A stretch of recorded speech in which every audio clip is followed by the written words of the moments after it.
Academy. Hi friends, welcome to Harish academy. ఈరోజు వార్తలు నిలిచిన జాతీయ అంతర్జాతీయ రాష్ట్రీయ అంశాల గురించి, వార్తలు నిలిచిన వ్యక్తులు, అవార్డులు, పుస్తకాలు, మరి క్రీడా సంబంధిత సమాచారం ఒక్కొక్క అంశాన్ని వివరంగా తెలుసుకుందాం. ఈరోజు మన ఫస్ట్ టాపిక్ వచ్చేసి పోటీ పరీక్షలకు ప్రిపేర్ అవుతున్న ప్రతి ఒక్క అభ్యర్థి రానున్న పోటీ పరీక్షలను దృష్టిలో ఉంచుకొని ఏ పోటీ పరీక్షన కానివ్వండి, ఏ స్థాయి పోటీ పరీక్షన కానివ్వండి, తప్పనిసరిగా చదవాల్సిన కొన్ని ముఖ్యమైన అంశాలు ఉంటాయి. అటువంటి తప్పనిసరి అంశాలను ఎలా గుర్తించాలంటే లాస్ట్ 1 ఇయర్ ఆర్ 1.5 ఇయర్లో రెగ్యులర్గా రిపీటెడ్గా వార్తలు నిలుస్తున్న టాపిక్స్, అందులో సబ్జెక్టు వారీగా వార్తల్లోకి వస్తున్న అప్డేట్స్ ఏవైతే ఉంటాయో అవి రెగ్యులర్గా వార్తల్లోకి వస్తుంటే వాటిపైన ప్రత్యేక శ్రద్ధను చూపండి. ఉదాహరణకు తీసుకుంటే ఎకానమీ సబ్జెక్ట్ పాయింట్ ఆఫ్ వ్యూలో ఇండియాస్ గ్రోత్ రేట్స్ ఎస్టిమేట్స్, భారతదేశం యొక్క వృద్ధి రేటు అంచనాలు, ఈ టాపిక్ని మనం రెగ్యులర్గా చూస్తున్నాము. ప్రముఖ సంస్థలు, అంతర్జాతీయ సంస్థలు కానివ్వండి, మన భారతదేశానికి సంబంధించిన సంస్థలే కానివ్వండి, భారతదేశం యొక్క వృద్ధి రేటును ఏ విధంగా అంచనా వేస్తున్నాయి ఆ నెంబర్ గుర్తుంచుకోవాలి మనము. అండ్ ఇంకోటి గుర్తుంచుకోండి, the stats in the economy are not at all static, they are volatile, always changes, మారుతూ ఉంటాయి. సో ఇక్కడ అబ్జర్వ్ చేస్తే భారతదేశం యొక్క వృద్ధి రేటుని ఎలా చూస్తాం మనం? జీడిపిలో చూస్తాము. సో జీడిపి గ్రోత్ రేట్స్ అంటాము. జీడిపి అంటే ఏంటి? It is the final value of all the goods and services that are produced within the boundary, within the country, within the given financial year. ఒక ఆర్థిక సంవత్సర కాలంలో ఉత్పత్తి అయ్యే అంతిమ వస్తు సేవల విలువనే ఒక ఆర్థిక సంవత్సరానికి సంబంధించి జీడిపిగా మనం చూస్తాము. మరి ఎందుకు ఇక్కడ పర్సంటేజెస్లో చూస్తామంటే కంపారిటివ్గా చూస్తాం కాబట్టి. మరి ఇక్కడ భారతదేశం యొక్క వృద్ధి రేటుకి సంబంధించి ప్రముఖ రేటింగ్ ఏజెన్సీ, అంతర్జాతీయ రేటింగ్ ఏజెన్సీ మూడీస్ రేటింగ్స్ వారు ఏ విధంగా అంచనా వేస్తున్నారు? ప్రస్తుత ఏడాది అంటే 7.2% ఉంటుంది అని చెప్పేసి అంచనా వేస్తున్నారు.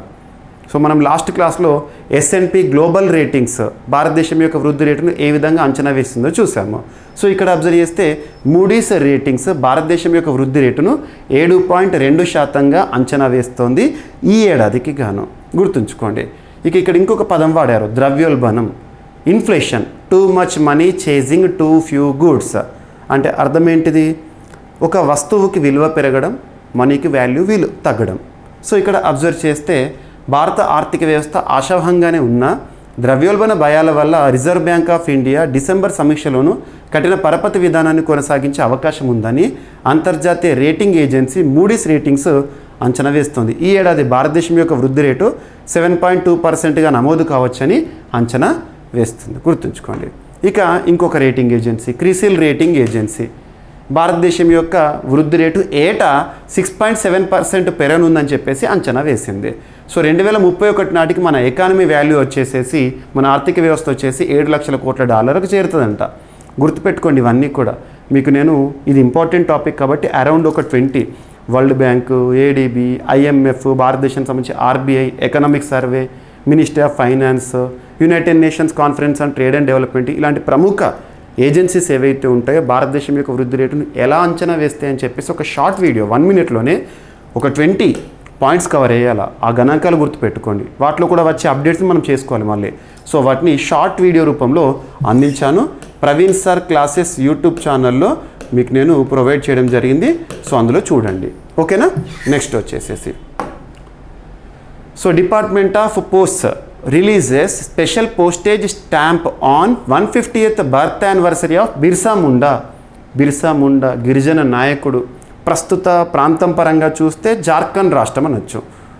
సో ఒకప్పుడు తీసుకుంటే బీహార్ అనొచ్చు. సో ఈ ప్రాంతానికి సంబంధించి బిర్సా ముండా గారి జన్మదినోత్సవాన్ని, జయంతి ఉత్సవాలను 150th యానివర్సరీని ఇటీవల మనం చూసాము. నవంబర్ 15th బిర్సా ముండా గారి జన్మదినోత్సవాన్ని, జయంతిని ఎలా సెలబ్రేట్ చేస్తుంది? కేంద్ర ప్రభుత్వం ఏమని అనౌన్స్ చేసింది? జనజాతీయ గౌరవ్ దివస్. గుర్తుంచుకోండి ఎవరి జన్మదినోత్సవం అంటారు. సో బిర్సా ముండా గారి 150th బర్త్ యానివర్సరీ సందర్భంగా గడిచిన నవంబర్ 15th రోజున భారత ప్రధాని నరేంద్ర మోదీ గారు ఒక స్టాంప్ని రిలీజ్ చేశారు, ఇండియా పోస్ట్ సంబంధించి లేదా భారత తపాలా శాఖకి సంబంధించి. మరి బిర్సా ముండా గారు ఎప్పుడు జన్మించారు? 1876 నవంబర్ 15th రోజున. ఎప్పుడు మరణించారంటే యంగ్ ఏజ్ మరణించారు, 9th జూన్ 1900. గుర్తుంచుకోండి. ఓకేనా? ఇటీవల బిర్సా ముండా గారి birth anniversary celebrations, 150th birth anniversary celebrations బీహార్లోని జాముయి వేదికగా జరిగిన సందర్భంలో ఈ స్టాంప్ని, కమమరేటివ్ స్టాంప్ని రిలీజ్ చేయడం జరిగింది. Legendary tribal leader and freedom fighter.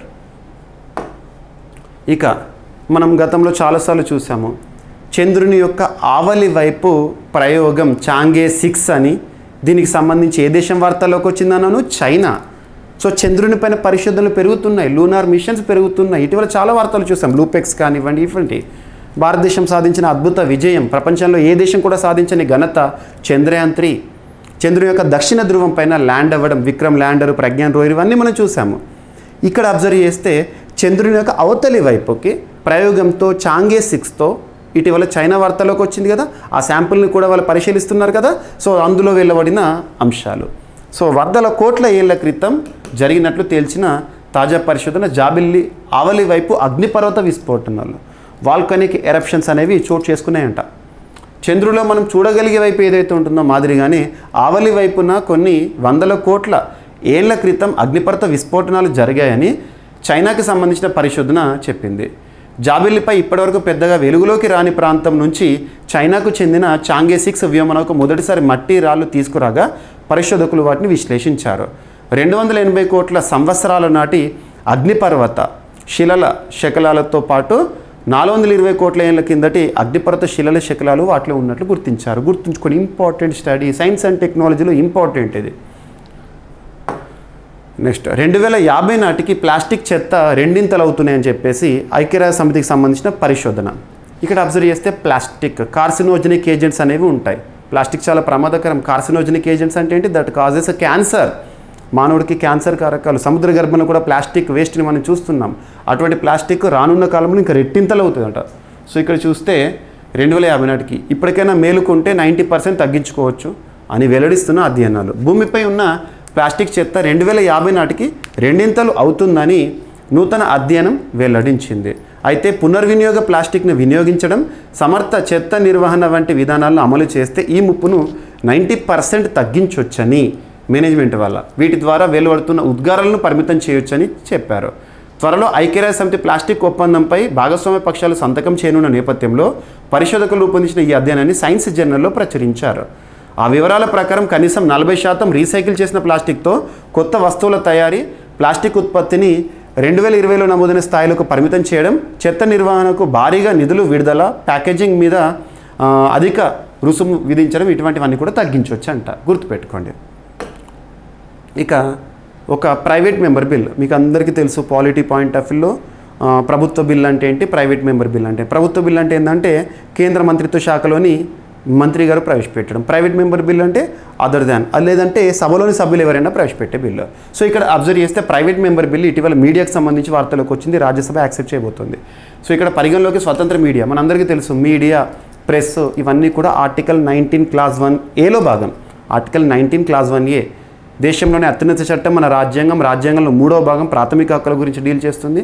అందులో ఆర్టికల్ 19 క్లాస్ 1A మీడియా, పత్రికా స్వేచ్ఛ. సో దేశంలో మీడియా సేవల నియంత్రణ, రెగ్యులేషన్కి సంబంధించి లైసెన్సుల జారీకి స్వతంత్ర సంస్థను ఏర్పాటు చేయాలి, ఒక ఇండిపెండెంట్ బాడీ, ఆటోనమస్ బాడీని ఏర్పాటు చేయాలంటూ తీసుకొచ్చిన ప్రైవేట్ సభ్యుడి బిల్లును పరిగణలోకి తీసుకుంటున్నట్లు రాజ్యసభ వెల్లడించింది. భారత మీడియా సేవలు నియంత్రణ లైసెన్సుల జారీ బిల్ 2024ను సిపిఎం సభ్యుడు వి శివదాసన్ గారు ప్రతిపాదించారు. దేశంలో మీడియా ఉచిత స్వతంత్ర సేవల అభివృద్ధిని సులభతరం చేయడం బిల్లు ముఖ్య ఉద్దేశం. దీనిని పార్లమెంట్ పరిగణలోకి తీసుకోవాలంటూ రాష్ట్రపతి గారు సిఫార్సు చేసినట్లు కేంద్ర సమాచార ప్రసారాల శాఖ మంత్రి, minister of information broadcasting Ashwini Kumar Vaishnav గారు చెప్పారు. సో ఈ bill very very very important. గుర్తుపెట్టుకోండి. ప్రైవేట్ మెంబర్ బిల్లు గతంలో మనం ప్రైవేట్ మెంబర్ బిల్స్లో చాలా చూసాము. ద ఫేమస్ బిల్ అంటే transgender related, transgender persons protection of rights act 2019, అది ప్రైవేట్ మెంబర్ బిల్లుగానే ప్రవేశపెట్టారు. సో ప్రభుత్వ మద్దతుతో ప్రైవేట్ మెంబర్ బిల్లు పాస్ అయితే no need to worry. So clean Ganga mission introduces national dolphin ambulance programme. So dolphin ambulance, so ఏవైతే dolphins injure అవుతాయో వాటికి సంబంధించి రిస్క్ ఆపరేషన్స్ కోసం ప్రత్యేకంగా అంబులెన్స్ సేవలు. మనందరికీ తెలుసు డాల్ఫిన్ అనేవి ఎండేంజర్డ్ కేటగిరీలో ఉన్నాయి, IUCN కేటగిరీస్లో. సో ఇక్కడ అబ్జర్వ్ చేస్తే డాల్ఫిన్ యొక్క ప్రత్యేకత ఏంటి? డాల్ఫిన్ పైన క్వశ్చన్ రావచ్చు. డాల్ఫిన్ యొక్క సైంటిఫిక్ నేము ప్లాటనిస్టా గ్యాంజెటికా. ప్లాటనిస్టా గ్యాంజెటికా. డాల్ఫిన్ని మనం నేషనల్ అక్వాటిక్ ఎనిమల్గా గుర్తించాము భారత ప్రభుత్వము. ప్రతి సంవత్సరం అక్టోబర్ 5ని నేషనల్ డాల్ఫిన్ డేగా జరుపుకుంటాము. గంగా నదిలో నివసించే డాల్ఫిన్ ప్లాటనిస్టా గ్యాంజెటికా మైనర్ ఏదైతే ఉంటుందో అది మన జాతీయ జలచర జీవి, గుర్తుపెట్టుకోండి. ఓకేనా, దానికి సంబంధించి. Next, know your medicine app అనేది ఇటీవల లాంచ్ చేయడం జరిగింది. Ministry of sports and youth affairs, ప్రస్తుతం కేంద్ర మంత్రి ఎవరు విధులు నిర్వర్తిస్తున్నారు? మన్సుఖ్ మాండవీయ గారు. సో తను క్రీడాకారులకు సంబంధించి ఒక స్టేట్మెంట్ ఇచ్చారు. క్రీడాకారులే కానివ్వండి, కోచ్లే కానివ్వండి, అథ్లెట్స్ ఎవరైనా సరే వాళ్ళు డోపింగ్లకి లేదా డ్రగ్స్కి దూరంగా ఉండాలి. National anti doping agency guidelines follow అవ్వాలి. సో క్రీడల్లో కావలసిన ఫస్ట్ లక్షణం ఏంటంటే డిసిప్లిన్. సో ఎవరు కూడా డ్రగ్స్ తీసుకోవడం కానీ, డోపింగ్ టెస్ట్లో పట్టుబడడం కానీ అది దేశం యొక్క హుందాతనాన్ని దిగజారలే చేస్తుంది అని చెప్పేసి ప్రత్యేకంగా ఈ యాప్ ద్వారా, నో యువర్ మెడిసిన్ యాప్ ద్వారా క్లీన్ స్పోర్ట్స్ని ప్రమోట్ చేసే ఉద్దేశంతో వార్తల్లోకి వచ్చారు, గుర్తుంచుకోండి. Next, so first trilateral power transition. So first trilateral power transaction అనేది ఏ దేశాలకు సంబంధించి అంటే నేపాల్, బంగ్లాదేశ్ సంబంధించి భారతదేశం త్రూ ఇండియన్ గ్రిడ్ అనేది ఇటీవల వార్తల్లోకి వచ్చింది. So government of India had announced its decision to facilitate first trilateral, అంటే 3 trilateral power transaction from Nepal to Bangladesh, Nepal నుండి బంగ్లాదేశ్కి through Indian grid with export of up to 40 megawatts of power during visit of former prime minister of Nepal. So ఇటీవల తన visit సందర్భంగా చెప్పడం జరిగింది. ఓకేనా. Next, gift సిటీలో ఆస్ట్రేలియా వర్సిటీ క్యాంపస్ ఏర్పాటు అనే అంశము. ఇటీవల విదేశీ విద్యా సంస్థలు భారతదేశంలో క్యాంపస్లను ఏర్పాటు చేస్తే వాటిపైన ఫోకస్ చేయండి. సో ఇక్కడ అబ్జర్వ్ చేస్తే గుజరాత్లోని గిఫ్ట్ సిటీలో ఆస్ట్రేలియాకు చెందిన వోలాంగాంగ్ యూనివర్సిటీ తన క్యాంపస్ను ప్రారంభించింది. ఇందులో భాగంగా మాస్టర్ ఆఫ్ ఫైనాన్షియల్ టెక్నాలజీ సంబంధించిన పలు కోర్సులను అందించనున్నారు. ఈ వారంలోనే తరగతులు ప్రారంభమవుతాయని చెప్పడం జరుగుతోంది. ఇక ధనిక దేశాలను వెతుక్కుంటూ వలసలని చెప్పొచ్చు. 2020లో భారత్ను వీడిన 5.6 లక్షల మంది. 2021 ఏడాది కంటే ఇది 35% అధికమంట. దేశాన్ని విడిచి వెళ్తున్నవారు ధనిక దేశాలకు వెళ్తున్నారు. అందులో అత్యధికంగా డ్రీమ్ డెస్టినేషన్గా అమెరికా, కెనడా, యూకే ఉన్నాయి. సో స్వదేశాన్ని వీడి విదేశాల్లో స్థిరపడుతున్న భారతీయుల సంఖ్య పెరుగుతుంది. ఇటీవల ప్యారిస్లో విడుదల చేసిన ఇంటర్నేషనల్ మైగ్రేషన్ అవుట్లుక్ నివేదికలపైన క్వశ్చన్స్ వస్తాయి. 2024లో కీలక విషయాలు వెల్లడైనాయి. 2024లో 5.6 లక్షల మంది భారతీయులు దేశాన్ని వదిలి అమెరికా, యూకే, కెనడా వంటి organisation of economic cooperation and development సభ్య దేశాల్లో స్థిరపడ్డారు, గుర్తుంచుకోండి. ఓకేనా. OECD దేశాలకు వలస వెళ్ళిన విదేశీయుల సంఖ్య ఈ విధంగా ఉంది. సో 2020లో 5.57 భారతదేశం నుండి, సెకండ్ పొజిషన్లో చైనా ఉంది. ఓకేనా. ఇలా నెక్స్ట్, ఐఐటీస్. తరచూ వార్తలు నిలుస్తున్న అంశాల్లో IITs, Indian institute of technology, అందులో కూడా మద్రాస్ ఐఐటి తరచూ వార్తల్లోకి వస్తుంది. ఈరోజు మన ఆంధ్రప్రదేశ్ రాష్ట్ర ప్రభుత్వానికి సంబంధించిన ఒక ఒప్పందం, రాష్ట్ర ప్రభుత్వం ఐఐటి మద్రాస్తో కీలక ఒప్పందాలు కుదుర్చుకుంది. రాష్ట్ర ప్రభుత్వంతో కలిసి వివిధ రంగాల్లో పనిచేయడానికి ఐఐటి మద్రాస్ ముందుకు వచ్చింది. ఇటీవల ముఖ్యమంత్రి చంద్రబాబు నాయుడు గారి సమక్షంలో వివిధ శాఖలతో ఐఐటి మద్రాస్ 8 ఒప్పందాలను కుదుర్చుకుంది. ఇందులో భాగంగా అమరావతిలో అంతర్జాతీయ యూనివర్సిటీలతో కలిసి international deep tech innovation, digital skilling, విద్యార్థులకు ఉపాధ్యాయులకు మెంటర్షిప్ ప్రోగ్రాంలు నిర్వహించడం, గ్లోబల్ డేటా కనెక్టివిటీ గేట్వేగా వైజాగ్ను తీర్చిదిద్దడం, అమరావతిలో స్మార్ట్ టెక్నాలజీ స్పోర్ట్స్ సిటీ నిర్మాణం తదితర అంశాల్లో ఐఐటి మద్రాస్ సేవలను అందిస్తుంది. అనంతరం సచివాలయంలో దీనికి సంబంధించిన స్టేట్మెంట్ చేశారు. నెక్స్ట్, వెరీ వెరీ ఇంపార్టెంట్, మనందరికీ తెలుసు, 2024 ఆగస్టు 1వ తేదీన సుప్రీంకోర్టు ఇచ్చిన సంచలన తీర్పు, Davinder Singh versus state of Punjab. ఈ కేసులో సుప్రీంకోర్టు ఏం చెప్పింది? ఎస్సీ సబ్ క్లాసిఫికేషన్ రాజ్యాంగబద్ధమే అని చెప్పేసేసి ఆ తర్వాత అన్ని రాష్ట్రాలు కూడా కమిటీలను వేస్తున్నారు. సో ఈ కార్యాచరణ కూడా చేస్తున్నారు. ఇటీవల తెలంగాణ రాష్ట్రంలో కూడా చూసాము. ఇప్పుడు ఆంధ్రప్రదేశ్ రాష్ట్రానికి సంబంధించి ఎస్సీ వర్గీకరణపై ఏకసభ్య కమిషన్ విశ్రాంత ఐఏఎస్ అధికారి రాజీవ్ రంజన్ మిశ్రా గారు నేతృత్వం వహించనున్నారు. 60 రోజుల్లో రిపోర్ట్ని సబ్మిట్ చేయాలంట. ఎస్సీ వర్గీకరణపై రాష్ట్ర ప్రభుత్వం కీలక ముందడుగు వేసింది. వర్గీకరణపై ముందుకు వెళ్తామని ముఖ్యమంత్రి చంద్రబాబు నాయుడు గారు ఇప్పటికే స్పష్టం చేసిన నేపథ్యంలో నిర్దిష్టమైన సిఫార్సులను సూచించడానికి విశ్రాంత ఐఏఎస్ అధికారి రాజీవ్ రంజన్ మిశ్రా గారి నేతృత్వంలో ఏకసభ్య కమిషన్ నియమించింది. ఈ కమిషన్ బాధ్యతలు స్వీకరించిన తేదీ నుంచి 60 రోజుల్లోగా నివేదిక ఇవ్వాలని స్పష్టం చేశారు. గుర్తుంచుకోండి, వెరీ వెరీ ఇంపార్టెంట్. ఈ కమిషన్ ఎటువంటి విధులు నిర్వర్తిస్తుందంటే జిల్లా, జోనల్, రాష్ట్ర స్థాయిలో అందుబాటులో ఉన్న సమకాలీన సమాచారం, జనాభా పరిగణలోకి తీసుకోవడం, తద్వారా ఎస్సీల్లోని ఉపకులాలను ఒక హేతుబద్ధమైన ఉపవర్గీకరణ చేయడం. ఇవి ఇంపార్టెంట్. ఓకేనా. సో ఇవి ఫ్రెండ్స్ ఈరోజు వార్తలు నిలిచిన అంశాలు ఒకసారి ర్యాపిడ్గా చూస్తే భారతదేశం యొక్క వృద్ధి రేటును 7.2% అంచనా వేస్తూ మూడీస్ రేటింగ్స్ వార్తల్లోకి వచ్చింది. నెక్స్ట్ క్రిసిల్ రేటింగ్ ఏజెన్సీ ఏమో 2031 నాటికి మన ఎకానమీ వాల్యూ $7 లక్షల కోట్ల చేరుతుందని అంచనా. నెక్స్ట్ బిర్సా ముండా గారి కమ్మమరేటివ్ స్టాంప్ 150th బర్త్ యానివర్సరీ సందర్భంగా జాబిల్లి ఆవలి వైపు ఉన్న పరిస్థితుల గురించి చాంగే 6 వెలువరిస్తున్న వాస్తవాలు చైనాకు సంబంధించి 2050 నాటికి ప్లాస్టిక్ చెత్త రెట్టింపు అని చెప్పేసి అధ్యయనం. పరిగణలోకి స్వతంత్ర మీడియా సంస్థ bill, private member bill. So dolphin ambulance అనే topic. Next know your medicine related topic, ముఖ్యంగా క్రీడాకారుల్లో క్రమశిక్షణ నింపడము. And trilateral power transaction Nepal, Bangladesh, భారత్కి సంబంధించిన అంశము. నెక్స్ట్ గిఫ్ట్ సిటీలో ఆస్ట్రేలియా వర్సిటీ క్యాంపస్ ఏర్పాటు అనే అంశము. నెక్స్ట్ ధనిక దేశాలను వెతుక్కుంటూ వెళ్తున్న వారి సంఖ్య పెరుగుతోందని. ఐఐటి మద్రాస్తో ఆంధ్రప్రదేశ్ రాష్ట్ర ప్రభుత్వం కుదుర్చుకున్న 8 ఒప్పందాలు. ఎస్సీ వర్గీకరణపై ఏకసభ్య కమిషన్ ఎవరి ఆధ్వర్యంలో ఆంధ్రప్రదేశ్ రాష్ట్ర ప్రభుత్వం నియమించింది? రాజీవ్ రంజన్ మిశ్రా గారి ఆధ్వర్యంలో. సో ఇవి ఫ్రెండ్స్ ఈరోజు వార్తలు నిలిచిన అంశాలు. మిస్లేనియస్ అంశాలను మిగిలిపోతే రేపటి క్లాస్లో జోడించి మరొకసారి నేర్చుకుందాం. రేపు కలుద్దాం. Thank you.